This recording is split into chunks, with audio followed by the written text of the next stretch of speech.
தொடரும் வாழ்ந்து பாரடி பெண்ணே பெண்ணே வாழ நினைத்தால் உன் பாதை தெரியும் பாதை அறிந்தால் உன் வாழ்க்கை தொடரும் வாழ்ந்து பாரடி பெண்ணே பெண்ணே பொங்கும் போது கரையை தாண்டி கடலின் அலைகள் சீறி பாயும் நேரம் வந்தால் நாமும் கூட அலையை போல மாற வேண்டும் அடங்கி இருக்கணும் பாசத்திற்காக நிமிர்ந்து நிற்போம் மானம் காக்க அடங்கி இருக்கணும் பாசத்திற்காக நிமிர்ந்து நிற்போம் மானம் காக்க வாழ நினைத்தால் உன் பாதை தெரியும் பாதை அறிந்தால் உன் வாழ்க்கை தொடரும் வாழ்ந்து பாரடி பெண்ணே பெண்ணே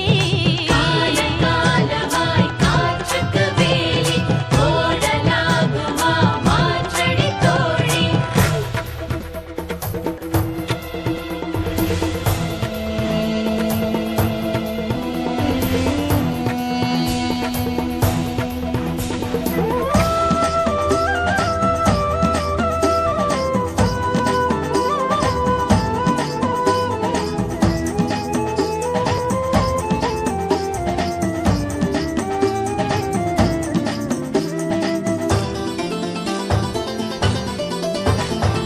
பெண்களின் இதயம் அன்பின் ஊற்று கண்களின் வழியே அன்பை காட்டு தோளின் மீது ஏறும் சுமைகள் யாவும் தாங்கும் பலம் வருமே ஒவ்வொரு உறவும் உன்னை ஏற்று உன் வழி நடந்திடும் பண்பை ஊட்டு வாழும் வாழ்க்கை வேதமாகும் வானம் பூமி வசப்படுமே உண்மையும் பெண்மையும் தோற்பதில்லை தோற்கும் போது அதை எதிர்த்திட நீ உண்மையும் பெண்மையும் தோற்பதில்லை தோற்கும் போது அதை எதிர்த்திட நீ பாவம் பார்த்தால் நியாயமில்லை பூவும் முள்ளாக மாற வேண்டும் அடங்கி இருக்கணும் பாசத்திற்காக நிமிர்ந்து நிற்போம் மானம் காக்க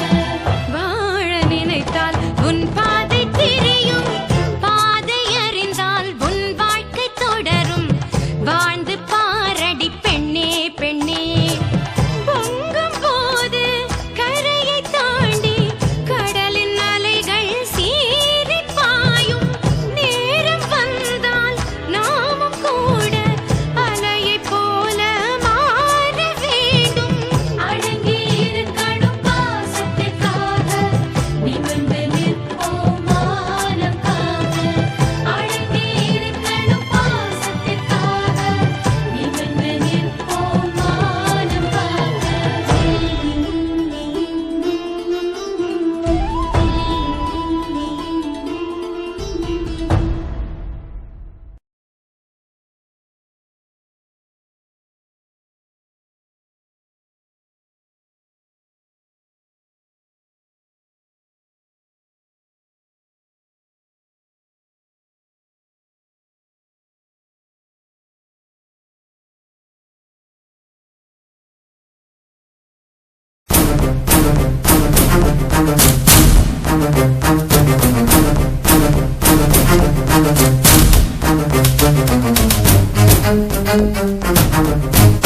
டேய் குமாரசாமி, மறந்துடாம 10ஆம் தேதி தண்டரப்பேட்டைக்கு போ. ஏரி மீன் ஏலத்துக்கு வரும். இந்த நீலாம்பரி இல்லைன்ன உடனே அந்த விவோ வேற யாருக்காவது குத்தகைக்கு விட்டுற போறான். அப்புறம் போகும்போது அப்படியே நம்ம பசங்களையும் கூட்டிட்டு போ. நமக்கு எதிரா எவனாவது ஏலம் எடுத்தான்னு வச்சுக்க, அப்படியே அவன் கைய கால எடுத்துடு. சரி, இப்போ நான் என் பையன் மோகன் வீட்டுல தான் இருக்கேன். சின்னவன் விமலுக்கு கல்யாணம்டா. அதுக்காக தான் எல்லாத்தையும் பேசி முடிக்கலான்னு வந்திருக்கேன். எல்லாத்தையும் நல்லபடியா பேசி முடிச்சிட்டு வந்துடுறேன், சரியா? அது வரைக்கும் எல்லாத்தையும் கண்ணுல விளக்கெண்ணெய் ஊத்தி பாக்குற மாதிரி பாத்துக்க. அப்புறம் இந்த வாழைத்தார் லோடு வந்ததும் எனக்கு தகவல் கொடு.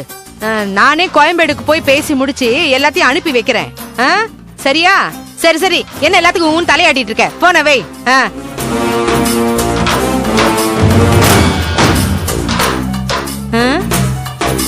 என்னடி அப்படி பாக்குற? நான் பொம்பளைக்கு பொம்பளை, ஆம்பளைக்கு ஆம்பளை. என் சுத்து வட்டாரத்துல எப்படிப்பட்ட ஆம்பளையா இருந்தாலும் என் முன்னாடி நின்னு பேசுறதுக்கு பயப்படுவாங்க. அதெல்லாம் சரிதாத்த. ஆனா உங்க பசங்களோட வாழ்க்கையை கூட நீங்க பாக்கணும்ல. அவங்களுக்கு என்ன, 2 பேரும் ராஜா மாதிரி இருக்காங்க. என்ன எக்ஸ்போர்ட் கம்பெனி வச்சிருந்தாங்க, அது இப்ப மூடி இருக்காங்க. எல்லாம் அந்த சண்டாளி கல்யாணியால வந்தது. அத்த, நீங்க உங்க பிள்ளைங்களோட தப்பு மட்டும் பார்க்க மாட்டேன்றீங்க. அவங்க இஷ்டத்துக்கு வாழ்ந்ததுனாலதான் இப்ப பிசினஸ் கூட பண்ண முடியாம தவிச்சிட்டு இருக்காங்க. வெளியில தலை காட்ட முடியாம கெட்ட பேர் சம்பாதிச்சு வச்சிருக்காங்க. ஏய், என்ன சொல்ற நீ? ஆமா அத்த, உங்க வீட்டுக்காரர் எப்படி செத்தாருன்னு தெரியுமா? உங்க பெரிய பையன் எப்படி மென்டல் ஆனாருன்னு தெரியுமா? சொல்லு.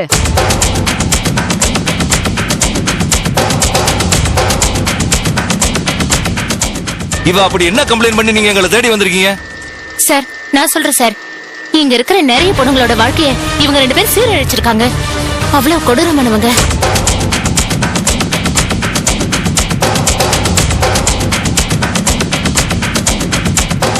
ஒரு சின்ன ரெக்வெஸ்ட், என்கிட்ட சில போட்டோ ஆதாரங்கள்லாம் இருக்கு, அதையும் கொண்டு வந்து கொடுத்துறேன். ஒரு நிமிஷம் சார்.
அடிப்பாவீங்களா, எல்லாரும் வந்து அப்பாவை கொண்டுட்டீங்களே.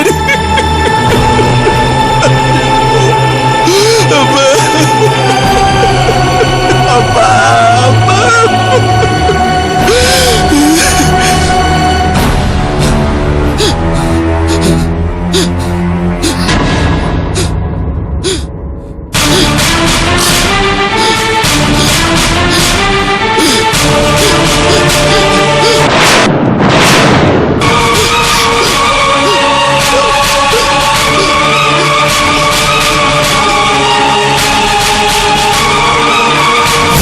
கல்யாணி போலீஸோட வந்தப்போ எனக்கு எவ்வளவு அவமானமா இருந்துச்சு தெரியுமா?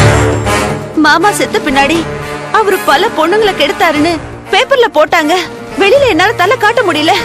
மளிகை கடைக்கு போனா கூட உன் மாமனார் உன்கிட்ட கூட அப்படிதான் நடந்து பாரான்னு கேட்டாங்க. அப்ப நான் எப்படி அவமானப்பட்டு தலை குனிஞ்சு தெரியுமா? என் ஹஸ்பண்ட் மட்டும் ஒன்னும் யோகியம் கிடையாது. தேவின்னு ஒரு பொண்ணை கெடுத்தாரு. அவதான் கல்யாணியோட சேர்ந்து கம்ப்ளைண்ட் கொடுத்தா. நிறுத்து. எதுக்கு நீட்டி முழங்கிட்டு இருக்க? சுருக்கி சுருக்கமா சொல்லு. தப்பு பண்ணது நம்ம வீட்டு ஆம்பளைங்கத்த. அந்த கல்யாணி எந்த தப்பும் பண்ணல. செஞ்ச பாவம் பத்தாதுன்னு இப்ப விமல் வேற அந்த கல்யாணியை ஏமாத்தி தாலி கட்ட போறாரு. இது பெரிய பாவத்தை. நீங்களும் அந்த தில்லுமுல்லுக்கு தொட போறீங்களே. நிறுத்தடி. இந்த வீட்ல இருந்துகிட்டே என் பையனுக்கு எதிரா யோசனை பண்ணிட்டு இருக்கியா? ஏய், கட்னவன் களவாணியா இருந்தாலும் அவன் தாண்டி நமக்கு கடவுள். அத்தை, அதுக்காக அவங்க பண்ற தப்பெல்லாம் நம்ம ஏத்துக்கணுமா? ஏத்துக்க வேண்டாம். என்ன பண்ணலான்னு இருக்க? இத பாரு, நீ நிக்கிறது இந்த நீலாம்பரியோட கோட்டை. மரியாதை என் பிள்ளைங்களுக்கு ஒத்து போனீன்னா இந்த வீட்டு மருமகங்கிற பட்டம் உனக்கு நிலைக்கும். இல்லன்னா தாலி அறுத்துட்டு உன் அப்பன் வீட்டுக்கு உன்னை துரத்தி விட்டுருவேன்.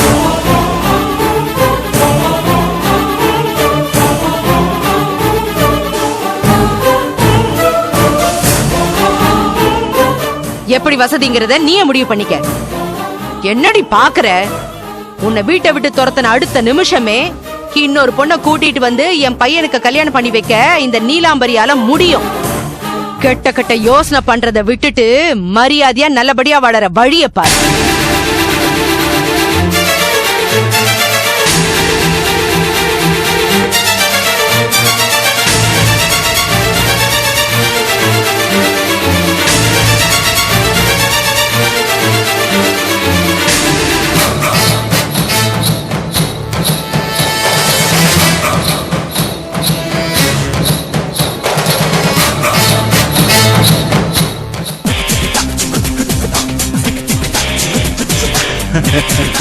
புல் வாங்கிட்டு வந்திருக்கேன்டா. இன்னைக்கு ஏன் பார்ட்டி உங்களுக்கு. என்னடா இன்ப அதிர்ச்சியா இருக்கு? என்னடா விசேஷம் மச்சான்? அது ஒண்ணும் இல்லடா, என் ஒய்ஃபு பிரெக்னண்டா இருக்கா. நிஜமாடா மச்சான்? கண்டிப்பா உனக்கு பையன் தான்டா பிறப்பான். சரி எர்ரா ஊத்துறா. சரி சரி சரி.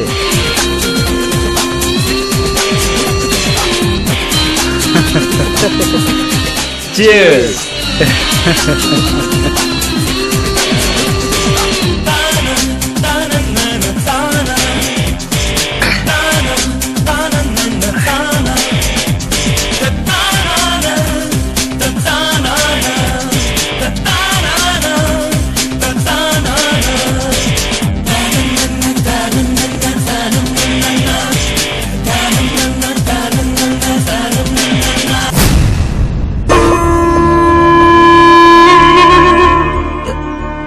ஏய் போதும்டா விடு.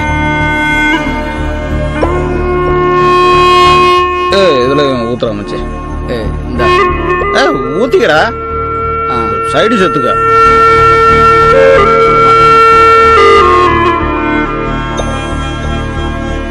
நல்லா இருக்குல்ல?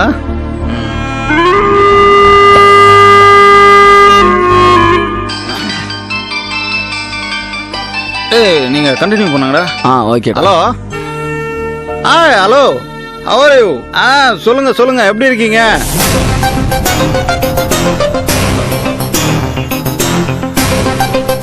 டேய் பாலா நல்லா காமெடி பண்றான்டா. என்னடா சொல்ற மச்சான்? ஆமாண்டா, ஒய்ஃபு முழுகாம இருக்கான்னு சொல்றான். அந்த குழந்தைக்கு தான் அப்பன்னு வேற சொல்லிக்கிட்டு இருக்கான். என்ன மச்சி சொல்ற? வேற எப்படிரா மச்சி சொல்றது? அந்த பொண்ணு பல கை மாறி கடைசியில இவங்கிட்ட வந்து சேர்ந்துருக்கு. என்னடா அந்த மாதிரி சொல்ற? ஆமாண்டா, அது ஒரு பெரிய கதைடா. விடுறா மச்சான், நமக்கு எதுக்கடா இதெல்லாம்? தண்ணி அடிச்சுமா ஜாலியா இருந்துட்டு போயிடுவோம்டா. ஒரு நாள் சந்தோஷமா இருப்பேன்டா. ஏய் நான் அதுக்கு சொல்லல மச்சான். எவனுக்கோ பிறக்க போற குழந்தைக்கு தான் புள்ள நினைச்சுக்கிட்டு நமக்கு பார்ட்டி கொடுக்குறான். இந்த கொடுமையை எங்கடா போய் சொல்றது? என்னடா சொன்ன நன்றி கெட்ட நாய?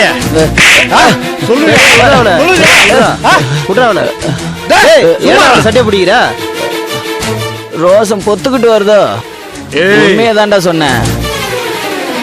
அட துரோகி, நன்றி கெட்ட நாய்ங்களா, உங்களுக்கெல்லாம் மனசாட்சியே இல்லையாடா? ஏய் அதெல்லாம் அப்புறம் பாத்துக்கலாம். முதல்ல உன் ஒய்ஃபு கிட்ட அவ வயிற்றுல வளர்ற குழந்தைக்கு யார் அப்பன்னு போய் கேளு. பெரிய உத்தமி மாதிரி பேசிக்கிட்டு இருக்க. ஒரு வார்த்தை பேச.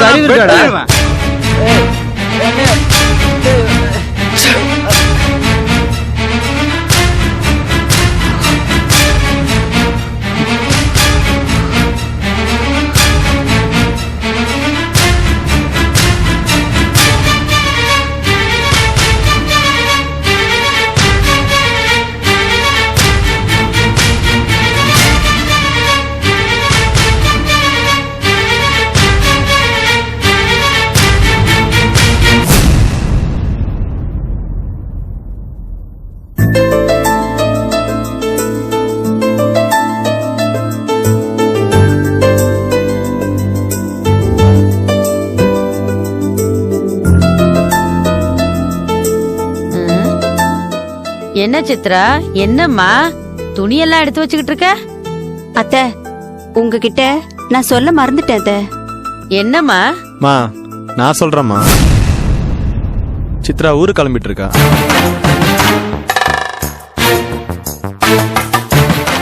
ஏன் சித்ரா,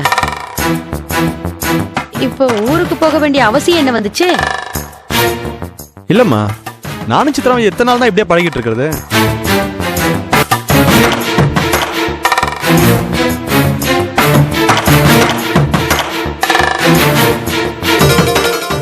இப்படி திடீர்னு ஊருக்கு கிளம்புறது என் மனசுக்கு கஷ்டமா இருக்குமா. இத்தனை நாளா நானும் என் புள்ளையும் மனசுல கட்டி வச்சிருந்த மனக்கோட்டை என்னமா ஆகுறது. அத்தை, இப்ப நான் ஊருக்கு போறதே நாம நினைச்சது நடத்தி காட்டுதான் அத்தை.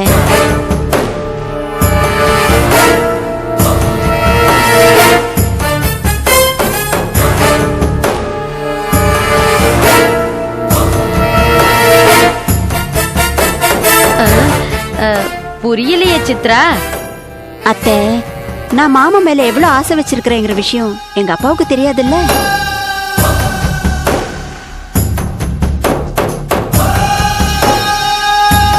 அதனால என் மனசு புரிஞ்சுக்காம எங்க அப்பா எனக்கு வேற மாப்பிள்ள பாத்துட்டா என்ன பண்றது? அதனாலதான் நான் ஊருக்கு போய் எங்க அப்பா கிட்ட என் விருப்பத்தை சொல்லி சம்மதம் வாங்கதான் கிளம்பிட்டு இருக்கேன் அத்தை.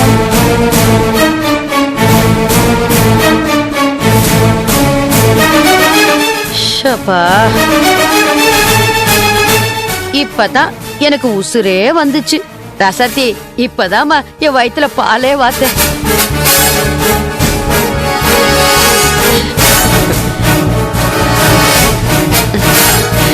தங்கம்,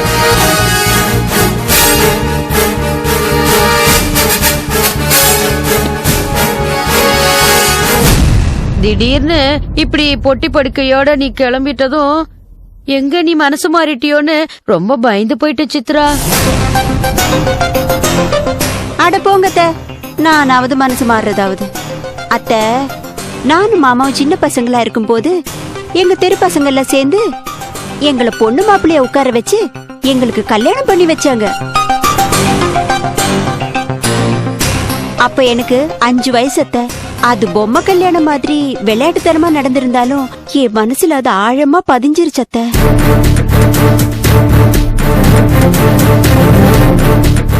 அத்தை, கடவுளே வந்தாலும் என் மனசுல இருந்ததை அழிக்கவே முடியாது அத்தை.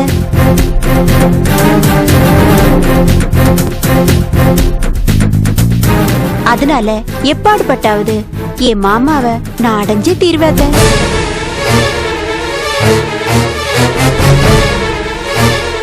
அதுக்கு சம்மதம் வாங்கதான் இப்பவே அப்பாவை பார்க்கணும் கிளம்பிட்டாத. அம்மாடி சித்ரா, இதுக்காக நீயே போய் உங்க அப்பா கிட்ட கெஞ்செல்லாம் வேண்டாம். இங்க பாரு, நான் சொல்றத கேளு. என் அண்ணனை பத்தி எனக்கு தான் தெரியும்.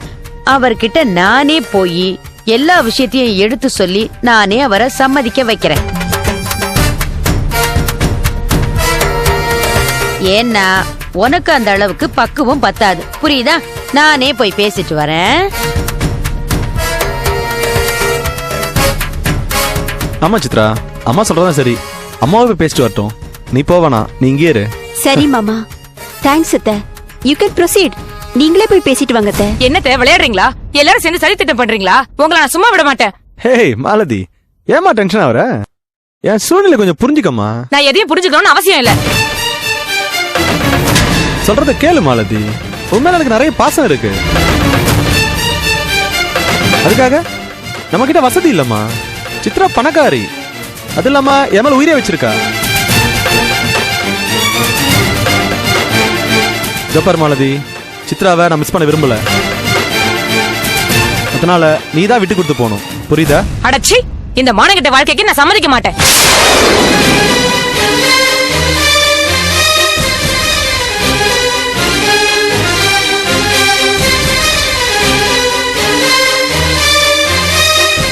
நானும் பொறுத்து பொறுத்து பாக்குறேன், நீங்க யாரும் திருந்துற மாதிரி தெரியல. என் வேதனை புடிச்சுக்க மாட்டேங்கிறீங்க. கூடிய சீக்கிரமே இதுக்கு ஒரு முடிவு கட்டுறேன். ஏய், என்னடி பண்ண போற? இப்பவே நான் என் பிறந்த வீட்டுக்கு போய் இங்க நடந்ததெல்லாம் என் தங்கச்சி கல்யாணி கிட்ட சொல்லி உங்களை எல்லாரையும் கம்பி என்ன வைக்கல. என் பேர் மாலதி இல்ல, வாடி போலாம். என்ன கார்த்திக், மாலதியை இப்படி கோச்சிக்கிட்டு போறா? அவ கிடக்குறா, நீ ஒன்னே கவலைப்படாதம்மா. டேய், நீ அப்படிலாம் நினைக்காதடா. இவளோட தங்கச்சி கல்யாணி ரொம்ப பொல்லாதவ. அவ நினைச்சா நாளைக்கே நம்ம வீட்டுக்கு போலீஸோட வந்தாலும் வந்துருவா.